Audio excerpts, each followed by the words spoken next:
we'll be taking a look at the tough exercises they have in order to narrow down the recruits. Just like this literally hot drill and this deadly game of hot potato.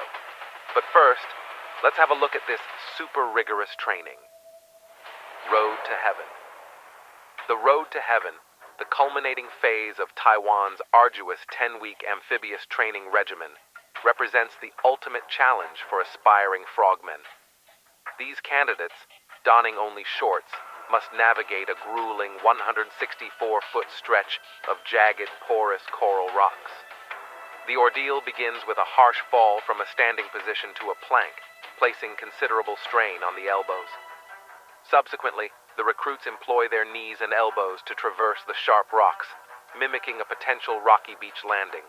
However, the primary objective seems to be a test of mental fortitude in the face of excruciating pain. Amidst shouts of, "I don't fear pain," from the trainees, the course features 10 designated stops, where recruits must pause and complete various exercises. Instructors closely scrutinize their performance, occasionally demanding a restart if they deem the form inadequate or the trainees insufficiently challenged. To exacerbate their discomfort, instructors pour salt water onto their open wounds, while friends and family of the trainees are encouraged to observe this grueling process. Ultimately, those who endure the long and rugged journey earn the prestigious status of being among Taiwan's most elite soldiers. Drown proofing. In Navy SEAL training, candidates undergo a challenging exercise known as drown proofing, where their hands are bound behind their backs, feet tied together, and they are dropped into a 9-foot deep pool. The objective is to survive for 5 minutes. Unfortunately, most trainees fail this grueling test, with many panicking and pleading to be rescued. Some struggle until they lose consciousness and need resuscitation, and tragically, a few have even lost their lives during this exercise. However, those who successfully navigate drown-proofing grasp two counterintuitive lessons. Firstly, the more one struggles to stay above water, the greater the risk of sinking. Survival in this exercise doesn't demand superhuman strength or swimming prowess, but rather the ability to surrender to the physics that would typically lead to drowning. The second lesson is that panicking consumes more oxygen, increasing the likelihood of losing consciousness and drowning. Paradoxically, the exercise turns one's survival instinct against them. The stronger the desire to breathe, the less one can breathe. Drown-proofing transcends physical prowess. It tests emotional self-control in perilous situations. It evaluates one's ability to manage impulses, maintain composure in the face of death, and willingly risk their life for a higher purpose. Hell's Week.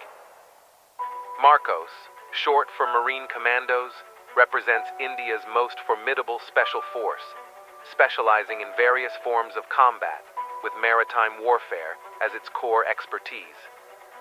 The recruitment process for aspiring Marcos Commandos is extraordinarily demanding, causing over 80% of applicants to withdraw during the initial 3-day phase focused on physical fitness and aptitude evaluation.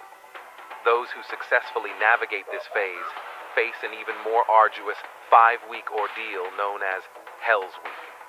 During this period, commandos endure extreme sleep deprivation while being subjected to exceptionally challenging physical trials. Marcos commandos are extensively trained, enabling them to engage in gunfire from a multitude of positions.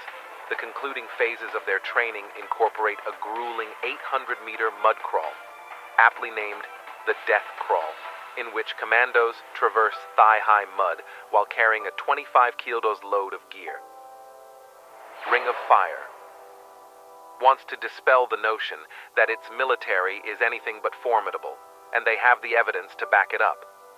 The country with the world's largest population recently announced its most significant increase in military expenditure in 3 years, second in size only to the United States.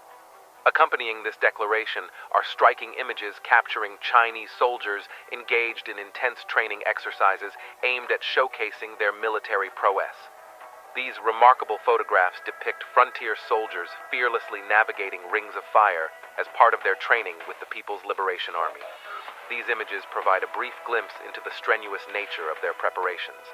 Located in China's Heilongjiang province, the soldiers in the pictures belong to an elite unit within the PLA. Interestingly, the Chinese military has recently discontinued eye-catching training stunts, such as smashing bricks over soldiers' heads. Commanders from the Beijing Military Command argue that such attention-grabbing routines do not enhance soldiers' combat capabilities. Spetsnaz pain management. Spetsnaz, Russia's elite special forces, are notorious for their rigorous training. Soldiers must learn to deal with agony and discomfort as part of their training for the survival, evasion, resistance, and escape program. Various painful activities. These tests are meant to instill in participants the resilience necessary for special forces work, including the ability to ignore the agony caused by injuries. It's not simple to join a Russian special forces unit like Spetsnaz. Candidates must go through a rigorous and violent selection procedure, during which they will be assaulted by 5 seasoned Spetsnaz troops using fists, feet, and bats. They have to keep fighting until they either pass out or their opponents give up. Only those who show they can persevere through this ordeal will be allowed to join the unit and begin training. Tear gas. This training exercise can be described as one of the most emotionally challenging. Recruits are subjected to a tear gas chamber while wearing full gear, but are instructed to remove their gear upon entering the chamber. This sudden exposure to tear gas has a more profound effect than if they had kept their gear on. Drill sergeants instruct recruits to take a deep breath, close their eyes, lift their masks, respond to a series of questions in a single breath, quickly put their masks back on, and then clear their masks. This aspect of the gas chamber exercise isn't overly difficult if the recruits can maintain their composure. Over time, drill sergeants have observed that many recruits successfully complete this exercise without inhaling any CS gas. However, the goal is for recruits to experience the effects of the gas and understand the importance of their chemical gear. To achieve this, after the entire group has stated their name, rank, and social security number, they are instructed to remove their masks and exit the chamber in an orderly fashion without closing their eyes, allowing them to breathe in the CS gas. Snow drills. More than 200 South Korean soldiers demonstrated their ability to stay composed under pressure as they engaged in a series of training exercises. These drills included activities such as removing their shirts, engaging in snowball fights, and traversing an ice-covered stream, all aimed at enhancing their endurance. In addition to these exercises, the soldiers were also required to perform push-ups in the snowy terrain as part of their annual winter training. These rigorous training sessions were conducted in Pyeongchang, located approximately 180 kilometers east of Seoul, which is known as the host city for the 2018 Winter Olympics. Commander Choi Ik-bong of the Special Forces explained the purpose behind these drills, emphasizing the soldiers' need to prepare for survival in enemy territory and endure extreme cold weather conditions, with temperatures dropping to as low as 20 degrees below zero in mountainous areas. The soldiers approached their training with the mindset of facing real-life combat scenarios, ensuring they would be well prepared for any challenges that may arise in the field. Surf torture, which tests candidates' physical and mental fortitude.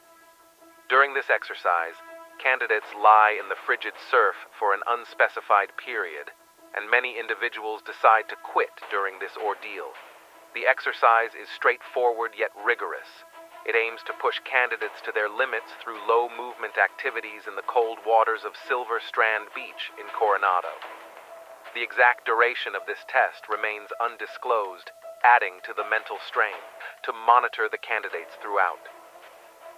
While the water is cold, the real challenge comes when candidates exit the water to face the ocean's chilly breeze. Standing in wet cotton shirts with a continuous 15-knot wind can lead to rapid chilling, particularly during the winter. Anticipation also plays a significant role in this exercise, as candidates remain unaware of the duration of each ocean and shore cycle, testing their mental toughness. Hot potato. Military training is a demanding endeavor that requires a high level of discipline, pinpoint accuracy, and inner fortitude to draw upon in the heat of battle.